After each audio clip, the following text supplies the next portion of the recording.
Bwana will bake it better for any type of occasions. If it's not cake Bwana, then it's not cake.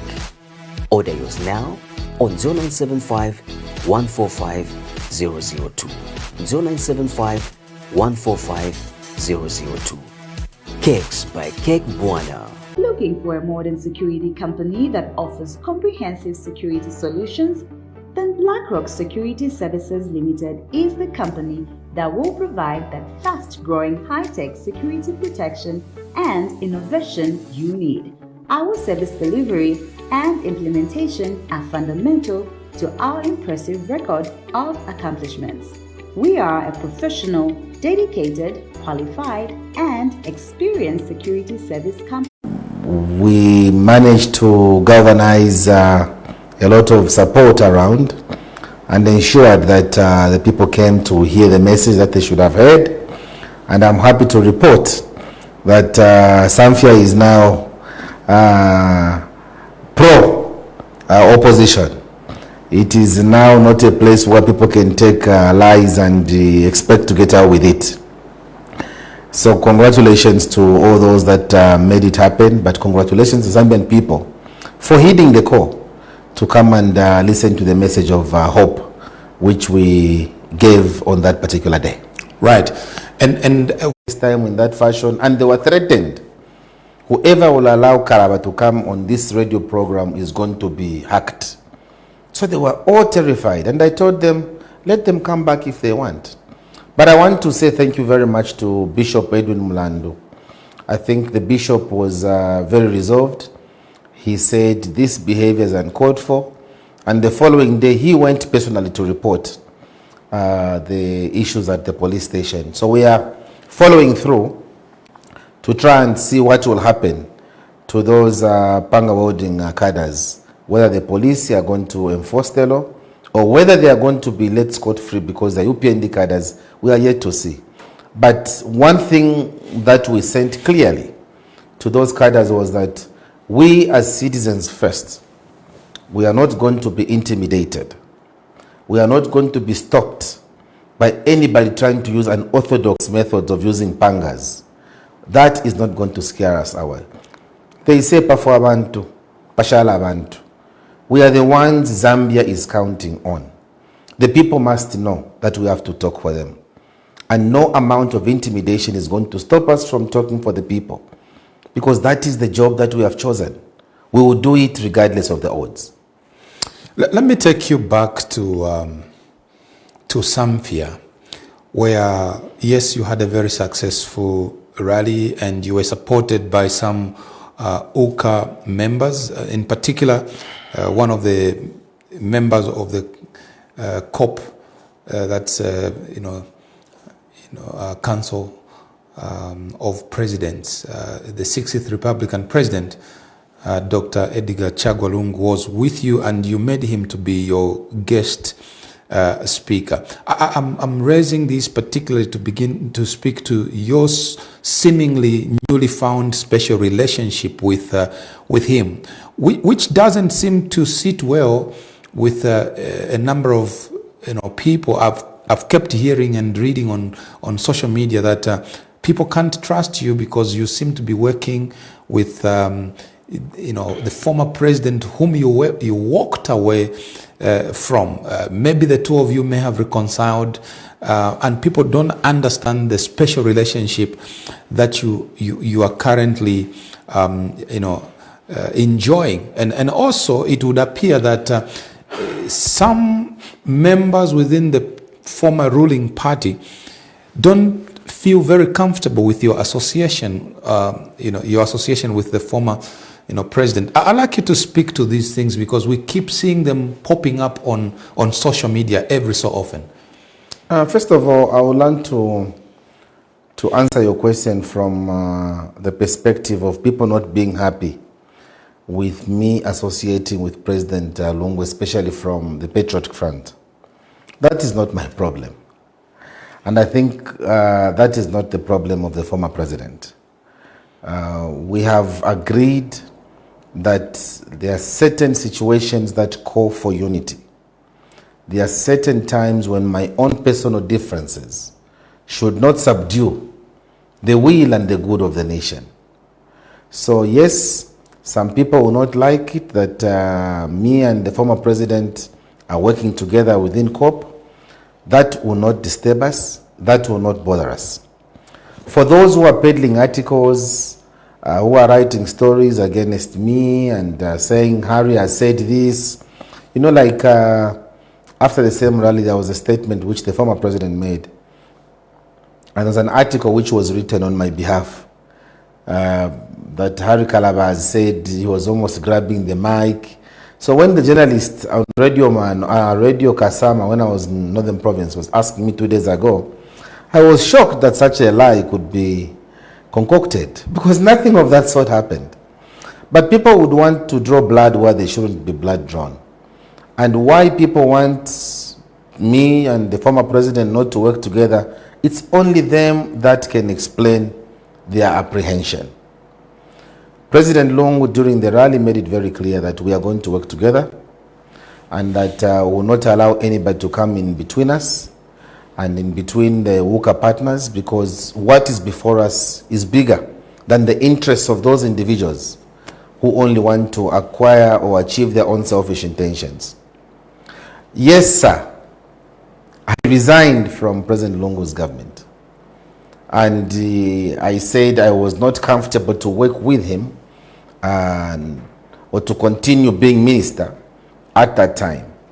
The truth of the matter is that is not the reason that should now make me stop working with the former president. I don't think that is the way it should be.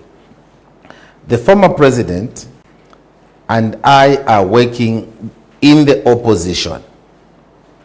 He was president when I resigned, Republican president. The former president now is in the opposition with us. He has seen that certain things that were happening in his government should not have happened the way they happened.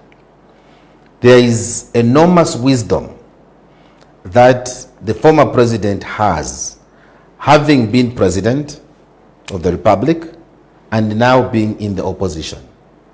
It goes without saying that we all have to benefit from that wisdom. I have not said I have abandoned. They announced an increase in the cost of living, now standing at 10,669, you know, for a family of 5 or 6 thereabout here in Lusaka. When you look at what's happening in the economy and when you look at this kind of indicator of 10,000 per month for a family of 5 or 6, what comes to mind? And you're interacting with these people actually who are affected by the economy. How are they managing, and what should we do going forward perhaps to address these challenges? You know, it's very sad what's happening in our country. Clearly, even the 10,600 plus you are talking about is even an underestimation. In a country where we are in near darkness, it's difficult to survive. Where businesses have collapsed and government doesn't seem to be in a hurry to do anything about it. Families are struggling, and struggling big time. It is sad that nothing is happening. And when you look at the employment rate in this country, it is below par. When you look at the salaries that people are getting, they are not being increased to the levels that they should be increased because the economy is stagnant. So people are struggling. And the very few who are getting a bit of income have got to look at the extended family, given our cultural implications in this country. Zambia has never experienced such poverty as we are experiencing now. We have never known people struggling with lack the way people are struggling now. Today, and I've been saying this, today, abantu leyelo, munomba town muno, abantu nga bakuchirilo, ekulesa ngwe fe akuli. People pastor when they go for funerals. That's where now. Baya no tuma lunch box abantu. Emo baya longa ni repo and cabbage kuchirilo. So that in the evening their families can go and eat kumayanda. That's how people are living. So you can find that people when they come back from burying kufidilo. I attended one funeral in Chagwa. I lost my aunt. And when we came back from burying my aunt, the food that was prepared for the mourners who had been there with us for some time. We didn't even know where people came from. People came and queued and ate the food, and some were getting the food because that is how bad the economy has become. Talking about the economy... And we don't seem to be getting out of the quagmire that we're in. Talking about the economy being bad and the government doing something about it. The UPND this month just clocked 3 years in power, from the day that the Zambian people gave them the privilege to preside over the affairs of this nation on that day of 12th August 2021. One of the key and biggest promises they made was a very spirited fight against corruption. Do you think now, with hindsight, 3 years down the line, they're living the talk, they're walking the talk as far as the fight against corruption is concerned? The UPND is a very corrupt government. The UPND is extremely corrupt, and they can't fight corruption. First of all, the point of departure for the UPND was very wrong. They allowed the Anti-Corruption Commission and the watchdog institutions to fall under the president. Why did he do that? That was to compromise those investigative wings. Because instead of prosecuting, instead of investigating, they are now settling political scores. If they just don't like you, you're in trouble. Is that the way the fight against corruption should have been? This government had a chance to fight corruption genuinely. But because of the hate within the leaders of the UPND, because of the resentment that they could have towards certain people in this country, they decided to take the fight against corruption personal. They decided certain people needed to dance to the music. You don't fight corruption like that. You defeat the fight against corruption. You make people lose confidence in the fight against corruption. And what do? They themselves now have brought in corruption that we have never witnessed in this country. Yes, there was a problem of corruption in the past government, but not to this scale that we are seeing under the UPND. Those who are in PF who are stealing and doing corruption, elders. These are serious elders when it comes to corruption. These are the fathers of corruption, and they're not even joking because their corruption is even complex. What they began doing, first of all, was to ensure that they begin dealing with fertilizer contracts. Gave their friends. Fuel contracts, gave their friends. It came to any lucrative contract, they had to take and hijack. They went in the mining sector, connected their friends and got the mining rights and so on and so forth. Everywhere where they smell money, they are there like a vacuum cleaner, wanting to get everything. So that is the problem which we have. This government cannot fight corruption because it starts with the president himself. He has failed to declare his assets. How can you fight corruption? He doesn't want the public to know how much he's making. He doesn't want the public to know how much he came with in office. He has restricted us so that we can continue thinking he's a billionaire. And yet the deals that are happening in government have never been seen before. That is the problem we have. We have lost the fight against corruption because even when officers are called to the Anti-Corruption Commission, for as long as they are connected to the powers that be, you saw what happened when the Speaker of the National Assembly went to the ACC offices, began intimidating the officials that at the Anti-Corruption Commission. That thing should never happen because they should allow the Anti-Corruption Commission never to be intimidated. But once the ACC gets to be intimidated, once the DEC gets to be intimidated, then the watchdog institutions of governance collapse. And once that happens, the country is in for a free fall. This is what has happened. So you're saying there's a total collapse of the systems that should fight corruption? Total collapse with the systems that should fight corruption because they're intimidated. They are not free. What should happen is that leave those quasi-government institutions, like the Anti-Corruption Commission, leave them free. Leave them independent so that they can fight corruption to the core. But when you limit them, when you tell them Stop announcing the names of people you are investigating. That is a problem. I know that under Mr. Sata, who I served as minister, who I served under as minister, once the ACC starts investigating you, you were dropped. Why was he doing that? He was doing that because so that we can continue creating jobs in there. But no, he chose to be on the side of the business because, as you know, he's a businessman. He goes on the side of the business and decides that what is going to happen is that we'll be pumping finished petrol, finished diesel using the Tazama and getting these tankers coming in the country. That is the mistake that he has made.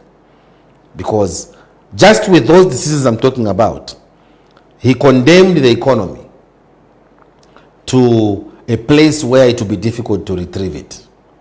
And then he says he's going to the IMF to help him. I've always argued that the IMF tailored programs have helped very limited countries. And Zambia as a country has its own unique problems. We should have picked examples from Rwanda, how they had their own solutions tailored around the challenges that they had. No, they go to the IMF. And people went in buses to receive him from at the airport that he has managed to have deals in France. Nothing has happened. We still see the price of milling meal rising. We still see the price of fuel rising, despite the promises that were given. Nothing has come down. Fertilizer is still a problem. This is September, strictly speaking. Fertilizer has still not been distributed to the farmers. When will it be distributed? This is September. Tomorrow or the other day you'll be hearing ERB telling you that they are increasing the price of the fuel commodities. Every month people can't plan. And we are saying our president is an economist. This is, for the first time in the history of this country, we are having maize that is coming with chemicals that we have never seen before, you know. And the president does not mind about that. He chooses to go on the copper belt where he was giving his friends a KCM to run. That is the challenge that we have. So the economist that we have is not an economist that is helping the local people. It's an economist that is helping other nations to benefit from our resources. The Zambian people themselves who voted for him are struggling. How can you explain that ever since he came in government, and is not even making any attempt to address that issue? He tells you, no, we'll be selling ZNS midi meal in ShopRite stores. How many stores have got that same midi meal which is cheaper? And when it comes, around to 60 years after independence, are still queuing up for Ubunga. And we think we are having an economist as president. I think it is not fair to treat people in this fashion. And the problem that we have with our leaders here is that they keep on telling stories, lies, lies, lies. As you know, the president lies a lot. Almost everything that he says has to be cross-checked because he lies in the morning, he lies every time. He will tell you he will do this, he will do the exact opposite. He will tell you this is the police position, he will do something different. Why should we live in a country like that? Why lie to your own people who gave you confidence? People who put you in office, why lie to them? You've talked about mili meal, which obviously, yes, as you have argued, has been, which it should not primarily import. We should have kept our own strategic reserves, which they found. And what did they do when they found the maize? They decided to sell. Very sad scenario. Now we have what we have, and they're not coming out in the open to tell us whether this is imported maize, but we all know that there's something fishy going on. Because this government is not trying to tell the Zambian people the truth. How will we know? How will we know? We are struggling to find out the truth. Bantu. But President should have taken interest in this matter, together with his team. But you can see that they have not taken interest in the matter. They don't care. They don't care at all. The members of public have been complaining, and even you in opposition have been complaining about the new development where cadres sue the state, and a lot of rewards are being given in form of money. Just yesterday or thereabout, we heard that about 10.2 million was paid out to UPND cadres, on the premise of forced imprisonment. This is not the first time. There are many other cases where consent judgments have been entered, and we're not talking about small money. This is in an economy that is still bleeding and led by an economist. The economy is bleeding and there is very tight liquidity, but money is being found to give to cadres. Perhaps money not being found to repair,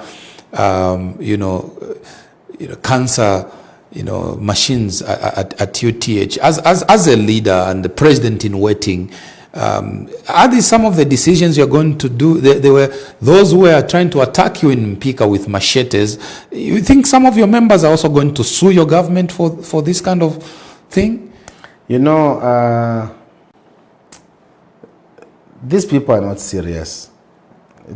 And I feel bad for the people of Zambia. I honestly sympathize with our people because the priorities of the UPND are not there. They are finding money to give to themselves, to share. And yet when you go in hospitals today, there are no medicines. People are only being given prescriptions. I was in UTH last week. People are only receiving prescriptions. And they are supposed to go and look for money to buy the medicines. And yet the government has got the money to give their cadres. Yet the government has got the money to say whoever will find JJ Banda will be given 2 million kwacha. It clearly tells you that where their priorities are, they are not near the people that put them in power. No. The priorities are not there. Because if the priorities were there, at least we could have seen them use that money responsibly to buy medicines in hospitals. But that is not their preoccupation. If they had priorities for the people of Zambia, we could have seen them use that use that money to do boreholes for our people who are going miles and miles looking for water in these villages where I'm coming from.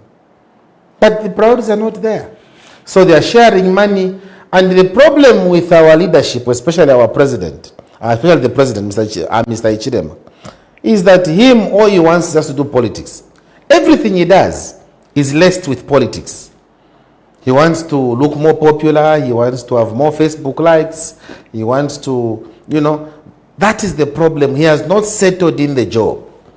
All he is doing is campaigning through and through. And he will tell lies. Even when he's in government, he's just telling lies after lies, lies after lies. He was in Northwestern. He was saying he wants to build a university here in Zambezi. And the people of Zambezi will see that he will never build that university because just after talking the way he talked, he even forgot what he told them. But that's not the way you run government. Take your people seriously for once. Tonight, I would like you to interact more with the Zambian people. Those will be calling in and I'll be opening phone lines. But I've got 3 more questions that I'd like you to answer. And then I'll ask the Zambian people to call you and ask you some questions, to help me ask you questions. Zambia is now experiencing 21 hours of load shedding. And it is envisaged that this might actually become worse. Would you recommend that the government, what would you recommend that government mitigates this kind of situation where we are? We are a black continent in Zambia. To run a minimum, that's what he said, a minimum of 20 liters a day, just for us to run the activities of the station. Now, that is a cost that was never budgeted for by this institution. So, the cost of doing business in this country is very high. Why should Zambia, now to answer your question, what will CF do? Or what would I have done if I were the president? I know, Pastor, that Zambia currently is exporting about 80 megawatts of power to Botswana. Zambia is exporting another 80 megawatts of power to Namibia. We are exporting 100 megawatts into South Africa. We are exporting about 120 megawatts of power into the DRC Congo. Why should we be exporting power when we don't have power ourselves? If I were a president, because the experts this afternoon briefed me, the energy experts, they briefed me that when the UPND government was renewing these contracts, they went ahead without inserting the force majeure provision in the contracts. Force majeure provision is basically a provision which enables government-to-government transactions to be a bit flexible, in that if there is something which has extraordinarily happened in a country and you did not budget for it, you can invoke that provision to cancel the contract. But I'm told the UPND was so excited, they did not want to even do that. If I were a president, I would have gotten into Gaborone, had a chat with my colleague and told him, look, my country is slipping into darkness. I want our colleagues working here in charge of the energy sector and in Zambia to work out a method of stopping the exporting of power, at least for a period of 6 months, so that we can just go through this difficult terrain and then we can continue.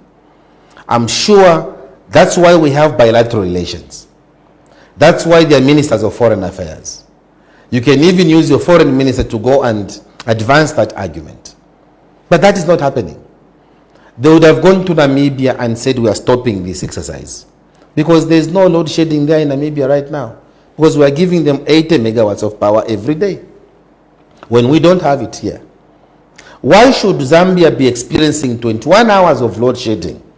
Abantu amalight yaya 05 yabwera amalight pa 02 futhi 05 yaya the whole day I'm going to amalight.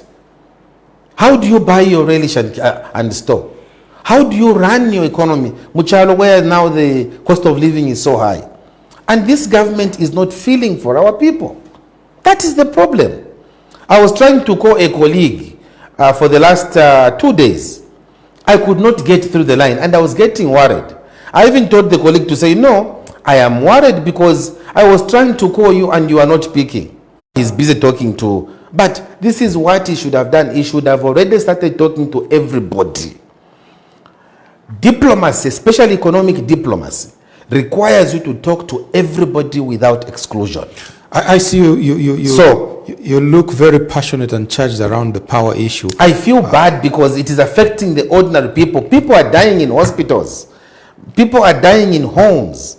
People are failing to live their normal lives because the rate of thefts compound because people are in darkness. People are getting in their homes as early as 17 hours. But if you look in a country where you are celebrating 60 years of independence, it's not right. I've been made to understand, reading on this, that prior to 2021 elections, we were experiencing load shedding, but it was only limited to 4 hours. Yeah, 4 hours. Yeah. We have now grown that to 17 to 21 hours. Where do you think we have gone wrong as a country, and particularly the decisions that may have been made by this government to move from 4 hours to 17 to 21 hours? What do you think could have happened in this? My interaction with the experts this afternoon, I revealed that the challenge which we had prior to 2021 was that we are having 4 hours of load shedding. Had we maintained that same 4 hours of load shedding, we would have still been going through right now until March next year without having a challenge, because it would have been constant. But when they had stopped, they began overusing the waters, which have now depleted. That is one problem which they had. The second problem is that when they won elections, they increased the rate of selling power. So when you begin selling what you don't have, again you put pressure on Kariba, you put pressure on Kafuel Lower and Kafuel Upper, you put pressure on your limited hydropower conservation that you have. That's what the problem is. They did not stick to the 4 hours load shedding, and they went ahead to increase the selling of electricity to other countries without even putting in a proviso or force majeure. I think that is wrong. That is wrong. It's carelessness of the highest order. The government has... I mean, they're keeping us in darkness like this, keeping people in darkness like this. That is not correct. A leader should be able to deal with this scenario the way it is. If I were him, I would not even move out of this country until I deal with it. But he's traveling out tomorrow. Why? Because what do you mean? This is the president who has told you everything he has said is doing the exact opposite. With the Public Order Act, he has done the exact opposite. This is the president who has done the exact opposite. Even with the issue of mid-meal, he said, "Ubunga buka chipanga na isam garasa part 50 kwacha, abantu wale sto bunga 400 kwacha. Valitantamino bungo wa 270 kwacha." When before they were buying cheaper meal. This is the president who told you, when I come, I'm going to reduce the price of fuel. And Y minus C formula, and where is that formula which he was writing? So when he does things like that, it is you, it is you who are saying, even this has done this. For us who know him to be the lying man that we know him for, we are not shocked, because that is his nature, and he doesn't even care. You're free to call now. I've opened the line officially. Here is the first caller on the line. Good evening and welcome to State of the Nation. Your name and where you're calling us from. Sorry, when you call, please make sure that you reduce the volume on your TV set. Otherwise, we're getting echo. While we're waiting for the caller, here is I wanted to read you a message, but there's a phone call here. Good evening, caller. Welcome to State of the Nation. Your name and where you're calling us from. Wino Mlishan.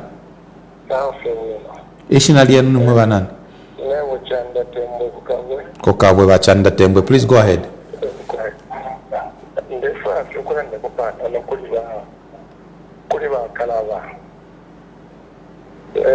Bantu bakalaba isho bana ndafyafa twafyumva nomba ndefwe bachiteko advice bakalaba takulioko bakaya pati yawo tabakwatana ngulikansela kubahati ifwe chilengele ukuthi tule mu position nathi chimona fwe bantu kutela chilala ushebakalaba tabakwatana nzakumana tena utinango chilala bakalaba katushen fekeni muntu ya bombe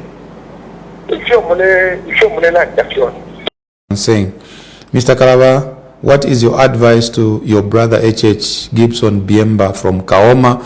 This one is saying, however, President Tulandire Niko Tuachula if we kuno Joseph Mlenga watching you from Mufulira. This one says, good evening. Okay, it's a long message. Good evening, Bahari. You made a very big mistake to join hands with Edgar Lungu, whose regime was characterized with so many evil things, such as cadres having more power than police officers, failing to remit loan deductions to lending institutions, gassing, buying of councillors, and so on and so forth. So basically, someone says you made a mistake. And this one says, Avoba HH vundavwa kwenda ukafye ukupanga fye indalama wakalava mulifye bwino sana ifyo mule veva tuvote ilirine mwe. Quite some deep bemba there. Maybe let me ask you to respond to those. I will begin responding to the first caller. I just can't remember his name, and he was saying that there's nothing that I'm saying here because I should leave Mr. Hakainde Hichilema to work. I want him to tell me, where have I gone wrong by me pointing out the issues of load shedding? When he says that how come he is calling and he wants me to respond to what he is asserting?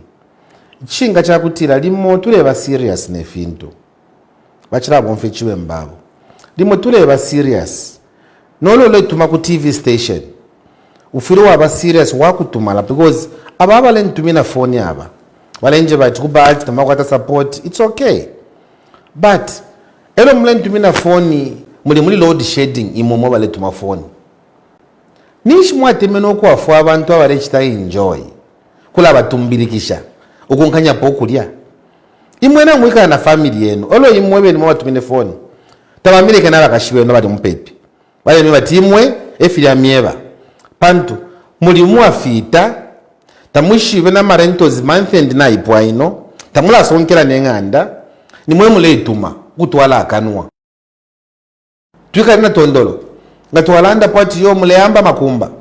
It doesn't work like that. We have to talk for the people of Zambia. Elo abalela ndokutila yo you should now join Mr. Hakainde so that what's wrong with our people? Understand that even though you love Mr. Hakainde Hichilema, you can love him just like I love him as well, but ulusa patolwabu ukateka na lumukulila ulia fotumu wafueko. Good evening, Mr. Kalaba. We are watching. Mr. Kalaba, keep on speaking for the voiceless. I am Savior from Kafiwe. All right, maybe a few more messages and then we wrap up. President Kalaba, are you planning to win elections anytime soon? If elections were held today, honestly, how many seats would you scoop? If you are serious, please set up structures throughout the country, and joining hands with some people will not help you. All right. Now, I thought joining hands with people is what would help you. Yes, but they're saying that joining hands with people is not going to help me. You know, it's really funny because on the other hand, you are telling me that I should not work with some people. I should work alone. That's when I'm going to have those councillors. And yet, where I have been going, visiting, everybody is telling me that we need to hold hands. We need to work with other people. That is why we have subjected ourselves to the demand of our people, the demand of the electorate, to work with everybody. And so, when it comes to forming structures, I'm just coming back from Kasama. I was in Impika. I was in Lungu. Just after the rally in Mansa, in Samfia. I was in Lungu, I was in Impika, I was in Kasama. Why was I in those places? It's because we are looking at strengthening our structures in readiness for the elections in 2026. Is there hope, lastly from me, is there hope for this country and the economy? And is UKA the answer to the challenges that Zambians may be facing today? Of course, there is hope for Zambia. For as long as we live and we breathe, there shall still be hope. Because we know that a leadership is coming. That is forthright. A leadership is on the way. That is going to deal with the challenges that we are going through today. So hope is definitely there, Pastor. And I can stay here and bear with and tell you that most of these challenges we are having are self-inflicted. They're challenges that could not even have arisen if people with some expertise, experience, were in the steering wheel, were managing the affairs of this country. Is UKA the solution? What is the solution? Yes, is UKA, because this is what the people want. The people have asked us to come together, and we have come together under the auspices of the United Kwacha Alliance. It is a people's demand, and because it is a people's demand, so it is the answer to the current challenges that we are going through. It is the answer to taking us out of the current economic quagmire that we are in. It is the answer to remove us from the regionalism that we are experiencing. It is the answer to remove us from the slave wages that the civil servants are getting, the slave wages that our workers, the security guards, the maids are all getting. It is the answer because it is a people's movement. And so it will be respected and cherished as such. Citizen First President Harry Kalaba, my guest on State of the Nation tonight, and we've been looking at the question, Zambia's economic challenges, where is the hope? Thank you very much for watching. Be sure to join us next week on Thursday 23rd on this channel. And for those of you that may have joined a little later, this delayed broadcast will be repeated at 10 tomorrow morning. The Lord bless you and keep you. Remember to stay safe. Shalom, shalom.